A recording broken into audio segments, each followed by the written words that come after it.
ಅಪರಾಧ ಪ್ರಮಾಣವನ್ನು ಕಡಿಮೆ ಮಾಡಲು ಮತ್ತು ಡ್ರಗ್ಸ್ ಪ್ರಕರಣಗಳನ್ನು ನಿಗ್ರಹಿಸಲು ಒಂದು ದಿಟ್ಟ ಹೆಜ್ಜೆ ಪೊಲೀಸ್ ಆಯುಕ್ತ ಎನ್ ಶಶಿಕುಮಾರ್. ಹುಬ್ಬಳ್ಳಿ ನಗರಗಳಲ್ಲಿ ಸಂಚಾರ ವ್ಯವಸ್ಥೆಯನ್ನು ಸುಧಾರಿಸಲು ಐಐಟಿ, ಬಿವಿಬಿ ಮತ್ತು ಎಸ್ಡಿಎಂ ಎಂಜಿನಿಯರಿಂಗ್ ಕಾಲೇಜಿನ ನಾಯಕತ್ವದಲ್ಲಿ ಸಮಗ್ರ ವರದಿಯನ್ನು ಸಿದ್ಧಪಡಿಸಲಾಗುವುದು ಅಂತ ಪೊಲೀಸ್ ಆಯುಕ್ತ ಎನ್ ಶಶಿಕುಮಾರ್ ಅವರು ತಿಳಿಸಿದರು. ಸಂಚಾರ ನಿಯಮಗಳ ಅನುಸರಣೆ ಮತ್ತು ಅಭಿವೃದ್ಧಿಗೆ ಹೆಚ್ಚು ಒತ್ತು ನೀಡಲಾಗುವುದು. ಹುಬ್ಬಳ್ಳಿ, ಧಾರವಾಡ, ಅವಳಿ ನಗರಗಳ ಸಂಚಾರ ವ್ಯವಸ್ಥೆಯ ಬಗ್ಗೆ ನನಗೆ ಅತೃಪ್ತಿ ಇದೆ. ಅಭಿವೃದ್ಧಿ ಕಾರ್ಯಗಳು ಮತ್ತು ಫ್ಲೈಓವರ್ ಕೆಲಸಗಳು ಇಲ್ಲಿ ನಡೀತಾ ಇವೆ ಮತ್ತು ಮುಂದಿನ ದಿನಗಳಲ್ಲಿ ವಿವಿಧ ಇಲಾಖೆಗಳ ಸಹಾಯದಿಂದ ಸಂಚಾರ ವ್ಯವಸ್ಥೆಯನ್ನು ಸುಧಾರಿಸಲಾಗುವುದು ಅಂತ ಹೇಳಿದರು.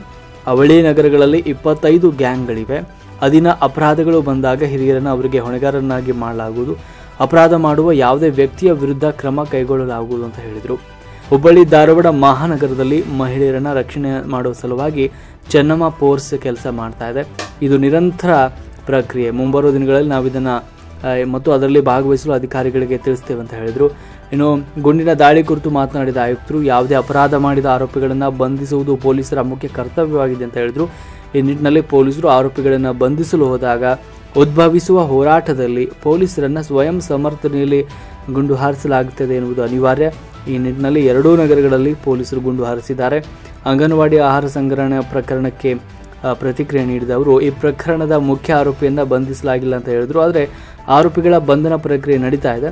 ನಮ್ಮ ಮೇಲೆ ಯಾವುದೇ ಒತ್ತಡವಿಲ್ಲ. ಆಯುಕ್ತರು ಪೊಲೀಸ್ ಇಲಾಖೆ ಸ್ವತಂತ್ರವಾಗಿ ಕಾರ್ಯನಿರ್ವಹಿಸ್ತಾ ಇದೆ ಅಂತ ಎನ್ ಶಶಿಕುಮಾರ್ ಅವರು ತಿಳಿಸಿದರು. ವರದಿ Prakash ದುಪ್ಪದ್, Mahayudha news, Dharwad.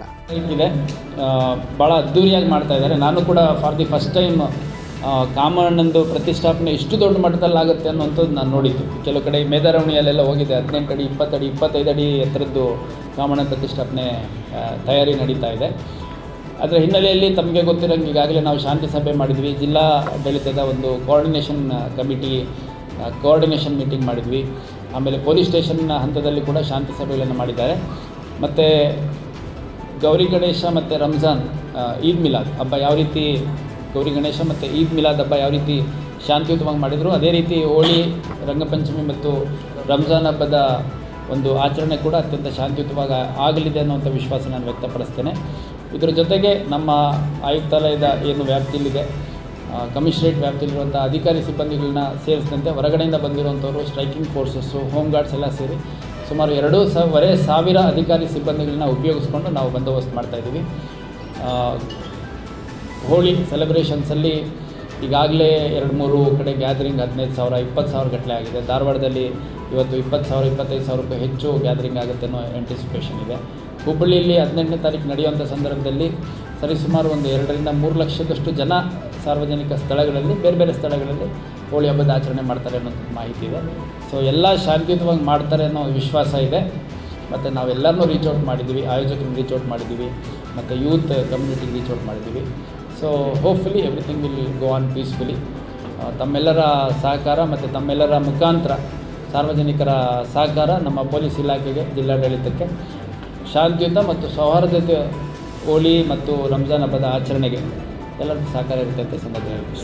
Thank you very much. Additional force ಅಂದರೆ ನಮಗೆ ಹೊರಗಡೆಯಿಂದ KSRP ಬಂದಿದೆ, ನಂಬರ್ಸ್ ಅಷ್ಟು ಹೇಳಲ್ಲ. ಅಡಿಷ್ನಲ್ KSRP ಬಂದಿದೆ, ಅಡಿಷ್ನಲ್ ಹೋಮ್ ಗಾರ್ಡ್ಸ್ ಬಂದಿದ್ದಾರೆ, ಮತ್ತು ಹೆಚ್ಚುವರಿಯಾಗಿ ಅಧಿಕಾರಿ ಮತ್ತು ಸಿಬ್ಬಂದಿಗಳು ಕೂಡ ಬಂದಿದ್ದಾರೆ.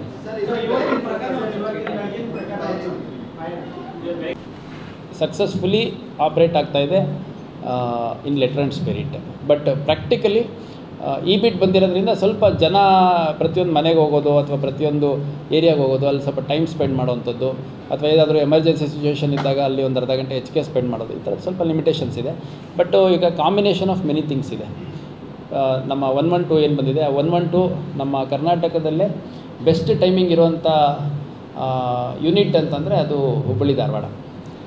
5 minutes 12 secondsಲ್ಲಿ 112 ನಮ್ಮದು ರೆಸ್ಪಾನ್ಸ್ ಟೈಮ್ ಇದೆ. ಇಲ್ಲಿ ಯಾರಿಗೋ ಸಮಸ್ಯೆ ಆಗಿದೆ ಅಂತಂದು ಒಂದು ಕರೆ ಬಂದ 5 ನಿಮಿಷದೊಳಗಡೆ ಅಲ್ಲಿ 112 ಬಂದಿರುವಂಥದ್ದು ಇಡೀ ಕರ್ನಾಟಕದಲ್ಲೇ ಬೆಸ್ಟ್ ಟೈಮಿಂಗು ನಮ್ಮ ಹುಬ್ಬಳ್ಳಿ ಧಾರವಾಡದಿದೆ. ಒಂದು may be because our people are working well. Also another reason is ಒಂಥರ ಕಾಂಪ್ಯಾಕ್ಟ್ ಆಗಿರುವಂಥ ಜುರಿಸ್ಟಿಕ್ಷನ್. ಫಾರ್ ಎಕ್ಸಾಂಪಲ್, ನಾನು ಮೊದಲು ಮಂಗಳೂರಲ್ಲಿದ್ದೆ ಕಮಿಷನರ್ ಆಗಿ. ಸೊ ಅಲ್ಲಿ ಮೂಡುಬಿದ್ರೆ, ಮುಲ್ಕಿ, ಉಳ್ಳಾಳ ಈ ಭಾಗ ಸಿಟಿಗಿಂತ ಆಲ್ಮೋಸ್ಟ್ ತುಂಬ ದೂರ ಇತ್ತು. ಮೂಡಬಿದ್ರೆ ಒಂದು 50 ಕಿಲೋಮೀಟ್ರ್ ದೂರದಲ್ಲಿತ್ತು. ಡಿಸ್ಟ್ರಿಕ್ಟ್ ಬಾರ್ಡರ್ ಟು ನಮ್ಮದು commissionerate border to border almost ಒಂದು 120 ಕಿಲೋಮೀಟರ್ಸ್ವರೆಗೂ, ಆಲ್ಮೋಸ್ಟ್ 100 ಆಡ್ ಕಿಲೋಮೀಟರ್ಸ್ ಇತ್ತು. ಈ ತಲಪಾಡಿ ಚೆಕ್ ಪೋಸ್ಟಿಂದ ನಾವು ಕಾರ್ಕಳ ಬಾರ್ಡ್ರಿಗೆ ಹೋಗಲಿಕ್ಕೆ ಆಲ್ಮೋಸ್ಟ್ ಒಂದು 1.5 hours 2 hours ಬೇಕಾಗ್ತಾಯಿತ್ತು. ಇಲ್ಲಿ ಹುಬ್ಳಿಲಿ ಎತ್ತಲಕ್ಕೆ ತಿರುಗಾಡಿದ್ರು 15 ನಿಮಿಷದಲ್ಲಿ ಹೋಗ್ಬೋದು.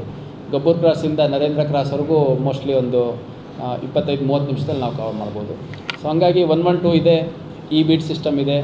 ಆಫೀಸರ್ಸ್ಗಳಿಗೆ, ಸಿಬ್ಬಂದಿಗಳಿಗೆ ಸ್ವಲ್ಪ ರೀಚ್ ಆಗಲಿಕ್ಕೆ ಕ್ವಿಕ್ಕರ್ ರೀಚಿಂಗ್ ಔಟ್ ಇರಲಿ ಅಂತಂದು ವೆಹಿಕಲ್ ತುಂಬ ದೊಡ್ಡ ಸಂಖ್ಯೆಯಲ್ಲಿದೆ. ಹೈವೇ ಪೆಟ್ರೋಲಿಂಗ್ ವೆಹಿಕಲ್ಸ್ ಇದ್ದಾವೆ.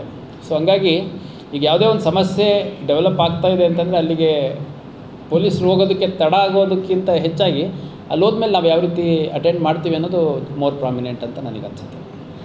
ಟ್ರಾಫಿಕ್ ವಿಚಾರದಲ್ಲಿ ವ್ಯವಸ್ಥೆ ಇಲ್ಲ. ಈ ಕಾನ್ವೆಂಟ್ಸ್ ಎವ್ರಿ ಡೇ ಈವ್ನಿಂಗ್ ಕೂಡ ಟ್ರಾಫಿಕ್ ಜಾಮ್. ವರ್ಸ್ಟ್ ಕಂಡೀಷನ್ ಇದೆ. ಈಗ ಡೆಫಿನೆಟ್ಲಿ ಸರ್, ಅದು ನಾನು ಆನ್ ಪ್ರಿಯಾರಿಟಿ ತೊಗೋತೀನಿ. ತಾವು ಬೆಂಗಳೂರು ಬಿ ಟ್ರ್ಯಾಕ್ ಅಂತಿದೆ. ಇನ್ಫ್ಯಾಕ್ಟ್ ನಾನು ಗುಲ್ಬರ್ಗಾದಲ್ಲಿ SP ಆಗಿದ್ದೆ. ಆಗ ಒಂದು ಬಡ್ಜೆಟಲ್ಲಿ ಸುಮಾರು 1 ಕೋಟಿಯಷ್ಟು ಹಣ ಕೆ ಟ್ರ್ಯಾಕ್ ಅಂತ ಮಾಡಿ ಅಂತ ಕೊಟ್ಟರು. ನಂತರದಲ್ಲಿ ಅದು ಕಂಟಿನ್ಯೂಷನ್ ಆಗಲಿಲ್ಲ. ಡೆಫಿನೆಟ್ಲಿ ನಮ್ಮ ಹಿರಿಯ ಅಧಿಕಾರಿಗಳಿಗಿರ್ಬೋದು, ಸರ್ಕಾರದ ಹಂತದಲ್ಲಿ ಸಮಸ್ಯೆಯ ಗಂಭೀರತೆಯನ್ನು ಮನವರಿಕೆ ಮಾಡಿಕೊಟ್ಟು ಅನುದಾನ ತಗೊಳ್ಳುವಂಥ ಜವಾಬ್ದಾರಿ ಅಧಿಕಾರಿಗಳಿಗೆ ಇರುತ್ತೆ. ಅದನ್ನು ಈಗ ಸುಮ್ಮನೆ ಜಸ್ಟಿಫಿಕೇಷನ್ ಮಾಡ್ಕೊಳೋದಕ್ಕಿಂತ ಅದನ್ನು ಸ್ಟ್ರೀಮ್ಲೈನ್ ಮಾಡೋ ನೆಸೆಸಿಟಿ ಇದೆ. ನಮ್ಮೆಲ್ಲರ ಆದ್ಯತೆ ಅದಾಗಲಿ ಅಂತ, ಅದ್ರ ಜೊತೆಗೆ ಬೇರೆ ಇಲಾಖೆಗಳ ಸಹಕಾರವನ್ನು ಕೂಡ ನಾನು ಪಡ್ಕೊತ ಮುಂದಿನ ದಿನಗಳಲ್ಲಿ definitely that will be taken as A priority. ಮತ್ತು ಇನ್ನೊಂದು ಅದಕ್ಕೆ ಪೂರ್ವಕವಾಗಿ ಒಂದು 2-3 ವಿಷಯ ಹೇಳಲಿಕ್ಕೆ ಇಷ್ಟಪಡ್ತೇನೆ. ಒಂದು, ಸ್ಟಾಫ್ ಎಷ್ಟು ಅವೈಲಬಿಲಿಟಿ ಇರುತ್ತೆ ಅಂತ ನಾನು ನಿಮಗೆ ಹೇಳಿದೆ. That is one thing. ಈಗ ಟ್ರಾಫಿಕ್ ಸ್ಟಾಫ್ನ ನಾವು 2 ಶಿಫ್ಟಲ್ಲಿ ಹಾಕ್ತೀವಿ. ಸೊ ಅಲ್ಲಿಗೆ the number of 100 to 120 will come down to half of it. ಅಂದರೆ around 50 to 60 will be available for traffic regulation in all of Hubli Dharwad commissionerate. This is a practical difficulty. ಒಂದು, ಇದಕ್ಕೆ ಪರ್ಯಾಯವಾಗಿ ನಾವು ಸ್ಟೂಡೆಂಟ್ಗಳನ್ನ ಎಂಗೇಜ್ ಮಾಡೋವಂಥದ್ದು, ಟ್ರಾಫಿಕ್ ವಾರ್ಡನ್ಸ್ನ engage ಮಾಡೋವಂಥದ್ದು ಕೂಡ ಇತ್ತು. ಅದು ಕೂಡ ಅಷ್ಟು ಸ್ಟ್ರೀಮ್ಲೈನ್ ಆಗಿಲ್ಲ. ಅದ್ರ ಜೊತೆಗೆ ತಾವೆಲ್ಲ ಒಪ್ಕೊಳ್ಳೇಬೇಕು, ಹುಬ್ಬಳ್ಳಿ ಪರ್ಟಿಕ್ಯುಲರ್ಲಿ ಧಾರವಾಡಕ್ಕಿಂತ ಹೆಚ್ಚಾಗಿ ಹುಬ್ಬಳ್ಳಿ ಏನಿದೆ, ಇದು it's a big commercial hub. ಒಂದು. ಎರಡನೇದು, ಬೆಂಗಳೂರಲ್ಲಿ ಚಿಕ್ಕಪೇಟೆ ಏರಿಯಾ ಇದೆ. ಚಿಕ್ಕಪೇಟೆ ಮತ್ತು ಆ ಒಂದು ಏನು ನಮ್ಮ BVK ಅಯ್ಯಂಗಾರ್ ರೋಡ್ ಅವೆಲ್ಲ ಇದ್ದಾವಲ್ಲ, ಆ ಒಂದು ಪಾಕೆಟ್ ಇದ್ದಂಗೆ ಇಲ್ಲಿ ನಮ್ಮ ಹುಬ್ಳಿಲಿ ಕೆಲವು ಪಾಕೆಟ್ಸ್ ಇದ್ದಾವೆ. ಈ ಓಲ್ಡ್ ಹುಬ್ಳಿ ಟೌನು, ಗಂಟಿಕೇರಿ, ಈ ದುರ್ಗದ ಬೈಲ್ ಸರ್ಕಲ್ ಹತ್ರ ಎಲ್ಲ.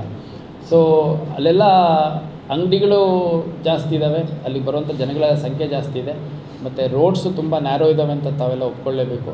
ಆಮೇಲೆ traffic density it has multiplied. ಬರೋರು ಹೋಗೋರ್ಗಿಂತ ಹೆಚ್ಚಾಗಿ ಅವ್ರವ್ರ ಮನೆಗಳು ಹಿಂದೆ ಮುಂದೆ ಸುತ್ತಮುತ್ತ ಇಟ್ಕೊಂಡಿರುವಂಥ ಗಾಡಿಗಳ ಸಂಖ್ಯೆ ನೋಡಿದರೆ ನಿಜವಾಗ್ಲೂ ಶಾಕ್ ಆಗುತ್ತೆ. ಈಗ ನಾನು BS ಅಗ್ರಿಕಲ್ಚರ್ ಓದಿದ್ದು, ಡಿಗ್ರಿ ಓದಬೇಕಾದ್ರೆ 2000, 2004, 2005 ಆ ಟೈಮಲ್ಲಿ ಇಡೀ ನಮ್ಮ ಡಿಗ್ರಿ ಹಾಸ್ಟೆಲಲ್ಲಿ ಒಂದು ಕೂಡ ಬೈಕ್ ಇರಲಿಲ್ಲ ಯಾವ ಸ್ಟೂಡೆಂಟ್ದು. ಇಡೀ ನಮ್ಮ ಕ್ಯಾಂಪಸ್ಸಲ್ಲಿ ಡಿಪಾರ್ಟ್ಮೆಂಟ್ದು ಅಂದರೆ ಕಾಲೇಜ್ದು 1-2 ಕಾರ್ಗಳಿತ್ತು ಬಿಟ್ಟರೆ ಇವನ್ ಲೆಕ್ಚರರ್ಸ್ ಯಾರ ಹತ್ರನೂ ಕಾರ್ಗಳಿರಲಿಲ್ಲ. ಇವಾಗ ನನ್ನ ಅಭಿಪ್ರಾಯ ತಪ್ಪಿರಲಿಕ್ಕಿಲ್ಲ, ಮೋಸ್ಟ್ಲಿ ಸ್ಟೂಡೆಂಟ್ಗಳೇ ಕಾರ್ ತೊಗೊಂಡು ಬರೋವಂಥ ಪರಿಸ್ಥಿತಿ ಆಗಿದೆ. ಮತ್ತು ಮನೇಲಿ ಎಷ್ಟು ಜನ ಇದ್ದಾರೋ ಆ ನಂಬರ್ಸ್ಗಿಂತ ಹೆಚ್ಚಿಗೆ ವಾಹನಗಳಾಗೋಗಿದ್ದಾವೆ. ಆಮೇಲೆ ಅದಕ್ಕೆ ಪ್ರಪೋರ್ಷನೇಟಾಗಿ ಪಾರ್ಕಿಂಗ್ ಸ್ಪೇಸ್ಗಳನ್ನ ಮನೆ ಹತ್ರನೂ ನಿರ್ಮಾಣ ಮಾಡ್ಕೊಂಡಿಲ್ಲ. ಆಮೇಲೆ ಲೇಔಟ್ಗಳಲ್ಲಿ 20-25 ಅಡಿ ರೋಡ್ ಇದ್ದರೂ ನೀವು ನೋಡ್ತೀರಿ, ಆ ಕಡೆ ಕಾರ್ ನಿಲ್ಲಿಸಿ ಈ ಕಡೆ ಕಾರ್ ನಿಲ್ಲಿಸಿ ಮಧ್ಯದಲ್ಲಿ ನಡ್ಕೊಂಡೇ ಹೋಗಬೇಕು ಅನ್ನೋಂಗೆ ಆಗ್ಬಿಟ್ಟಿದೆ. ಸೊ ಟ್ರಾಫಿಕ್ ಡೆನ್ಸಿಟಿ ಜಾಸ್ತಿ ಇರುವಂಥದ್ದು, ರೋಡ್ ವಿಡ್ತ್ ಕಮ್ಮಿ ಇರುವಂಥದ್ದು, ಪ್ಲಸ್ ಫ್ಲೋಟಿಂಗ್ ಪಾಪ್ಯುಲೇಷನ್ ಜಾಸ್ತಿ ಇರುವಂಥದ್ದು, ಅದ್ರ ಜೊತೆಗೆ ನಂಬರ್ ಆಫ್ ವೆಹಿಕಲ್ ಪಾಪ್ಯುಲೇಷನ್ ತುಂಬ ಎಕ್ಸ್ಟ್ರೀಮ್ಲಿ ಹೈ ಇರುವಂಥದ್ದು. ಮತ್ತು ಎಲ್ಲ ಕಮರ್ಷಿಯಲ್ ಏರಿಯಾಗಳಲ್ಲಿ ಆ ಕಮರ್ಷಿಯಲ್ ಎಸ್ಟಾಬ್ಲಿಷ್ಮೆಂಟ್ಸ್ ನಡೆಸ್ತಿರೋಂಥವ್ರ ಯಾರು ನಡೆಸ್ತಾ ಇರ್ತಾರೆ ಅವರೆಲ್ಲ ಮೋಸ್ಟ್ ಆಫ್ ದಿ ಟೈಮ್ಸ್ ಅಲ್ಲೇ ಮನೆ ಮಾಡ್ಕೊಂಡು ಅವ್ರ ಅಂಗಡಿಗಳ ಮೇಲೆ ಮನೆ ಮಾಡ್ಕೊಂಡಿರ್ತಾರೆ. ಸೊ ನಾವು ಪಾರ್ಕಿಂಗ್ ಬೆಳಗ್ಗೆ ಕಮರ್ಷಿಯಲ್ ಟೈಮ್ ಸ್ಟಾರ್ಟ್ ಆಗೋಕ್ಕಿಂತ ಮುಂಚೆನೇ ಪಾರ್ಕಿಂಗ್ ಫುಲ್ಲಾಗಿ ಹೋಗ್ಬಿಟ್ಟಿರುತ್ತೆ. ಸೊ ಈ ಥರದ್ದೆಲ್ಲ ಭಾಳ ಟೆಕ್ನಿಕಲ್ ಪ್ರಾಬ್ಲಮ್ಸ್ ಇದೆ. It needs a comprehensive solution. ಅದನ್ನು definitely we will try to take.